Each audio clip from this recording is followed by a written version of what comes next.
Hello, আমি উজ্জ্বল। আজ চলে এসেছি পরেশনাথ মন্দিরে। তো আজকের আমি আপনাদেরকে ঘুরিয়ে দেখাবো পরেশনাথ জৈন মন্দির। তো এই মন্দিরটা কোথায় অবস্থিত এবং আপনারা কিভাবে আসবেন, কখন কখন খোলা থাকবে, তা আমি কিভাবে আসলাম, সব কিছু থাকবে এই ভিডিওর মধ্যে। তো শুরু করা যাক আজকের ভ্লগ। তো আমি এখন বাড়ি থেকে বার হয়ে গিয়েছি, আর এই হলো আমাদের ধামুয়া স্টেশন। এখান দিয়ে ট্রেন ধরবো। আর এখন ঘড়িতে সময় হলো 1:30। এরই মধ্যে আমাদের ট্রেন স্টেশনে চলে আসলো। তো এখন আমাদের ট্রেন চলে এসছে, এবার আমরা ট্রেনেতে উঠবো। তো আমি এখন ট্রেনে উঠে গিয়েছি। ট্রেন থেকে নেমে শিয়ালদা স্টেশনে দেখা হচ্ছে। তো দেখতেই পাচ্ছেন আমি এখন শিয়ালদা স্টেশনে পৌঁছে গিয়েছি। আর কত মানুষের ভিড় এখানে। সবচেয়ে ব্যস্ততম স্টেশন এই শিয়ালদা স্টেশন। তো আমরা এখন সাউথ থেকে বার হয়ে নর্থের দিকে যাচ্ছি। ওখানে গিয়ে বিধাননগর যাওয়ার ট্রেনটাকে ধরবো আমরা। এই নর্থের লাইনে এসে আমরা ট্রেন পেয়ে গেছি। এই আমাদের পাশে ট্রেন দাঁড়িয়ে আছে। এই ট্রেনটা ধরেই আমরা বিধাননগরে যাব। তো এই হলো আমাদের ট্রেন, হাসানাবাদ লোকাল। এইটা ধরেই আমরা বিধাননগর স্টেশনে নামবো। আমি এখন বিধাননগর স্টেশনে নেমে গিয়েছি। এখান দিয়ে বিধাননগর স্টেশনের মেন রোডে যাব। ওখান দিয়ে বাস ধরবো। বাসে করে যাব গৌরীবাড়ি লেনে। এই ওভারব্রিজ দিয়ে নামতে নামতে মনে পড়ছে জিদ্দার সেই সঙ্গী বইয়ের সেই সিন, নায়িকার সঙ্গে ধাক্কা লাগা।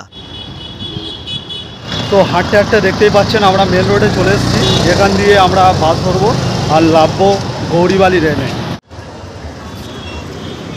তো দেখতে পেলেন এই মোড়টা, এটা হলো অ্যাকচুয়ালি খান্নার মার্কেট বলে। তো এই সামনেটাই নামিয়ে দেবে বাসে করে। এটা হলো গৌরীবাড়ি লেন।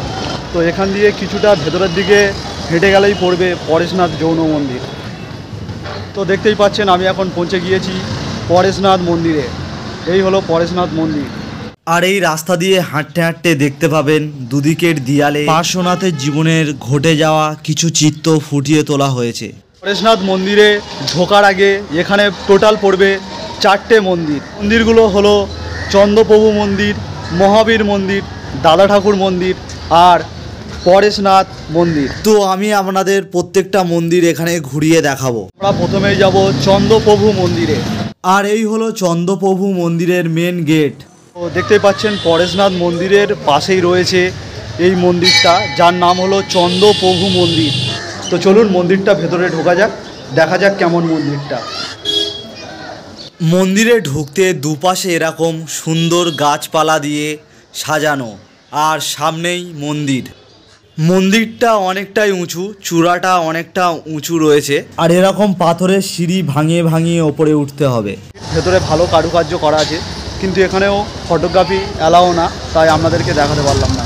এরপর আমি যাব দাদা ঠাকুরের মন্দিরে। পরেশনাথ মন্দিরের ঠিক সামনেই রয়েছে দাদা ঠাকুরের মন্দির। তো চলুন এবারে দাদা ঠাকুর মন্দিরটায় যাওয়া যাক।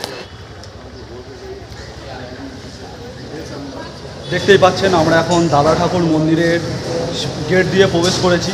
তো দেখুন দাদা ঠাকুরের মন্দিরটা কেমন। সামনের মন্দিরটাই হলো দাদা ঠাকুরের মেন মন্দির। এই মন্দিরের যেই প্লেয়ারগুলো রয়েছে দেখতে পাচ্ছেন কত সরু সরু আর কত সুন্দরভাবে ডিজাইন করা। মন্দিরটাকে সামনে থেকে এরকম দেখায়, কত সুন্দর লাগছে দেখুন মন্দিরটাকে। মন্দিরের সামনে রয়েছে এরকম সিমেন্টের একটা পায়রা তৈরি করা, আর তার সামনে রয়েছে এরকম একটা সুন্দরভাবে সাজানো একটা সান। তো দেখতেই পাচ্ছেন এটা হলো দাদা ঠাকুর মন্দির। আর এখানটাও কত সুন্দর মার্বেল পাথর দিয়ে কাজ করা প্রত্যেকটা জায়গা। আর এর পাশেও রয়েছে একটা বাগান, যেটা গোলাপ ফুল চাষ করা রয়েছে। গাছে অনেক গোলাপ ফুলও ফুটে রয়েছে, দেখতেই পাচ্ছেন। সত্যি মন্দিরটা অনেক সুন্দর, অনেক সুন্দরভাবে এই মন্দিরে কারুকার্য করা রয়েছে। আমাদের দাদা ঠাকুর মন্দিরটা দেখা কমপ্লিট হয়ে গেছে। এরপরে এর পাশের মন্দিরটাতে যাব, ওটা হলো মহাবীর মন্দির। তো ওই মন্দিরটা দেখেই আমরা পরেশনাথ মন্দিরেই ঢুকবো। তো চলুন যাওয়া যাক। এই মন্দিরটাই হলো মহাবীর মন্দির। তো দাদা ঠাকুর মন্দিরটা দেখার পরে আমরা চলে এসেছি এর পাশে ঠিক মহাবীর মন্দিরে। তো চলুন এই মহাবীর মন্দিরটাকে একটু ঘুরে দেখি কেমন। এটা হলো এই মন্দিরের সামনের গেট, আর এই হলো মহাবীর মন্দির। তো দেখতেই পাচ্ছেন আমি এখন মহাবীর মন্দিরের ঠিক সামনে। প্রত্যেকটা মন্দিরেই ক্যামেরা অ্যালাও না, তাই ভেতরটা দেখাতে পাচ্ছি না। আর প্রত্যেকটা মন্দিরটাই দেখতে পাচ্ছেন কি সুন্দর মার্বেল পাথর দিয়ে বানানো, চারদিকটা মার্বেল পাথর দিয়ে ঘেরা। তো এই মহাবীর মন্দিরটা আমরা দেখলাম। এবার আমরা ঢুকবো যেই মন্দিরটার জন্য এখানে আসা হয়েছিল, পরেশনাথ মন্দিরে। তো চলুন যাওয়া যাক ওই মন্দিরে।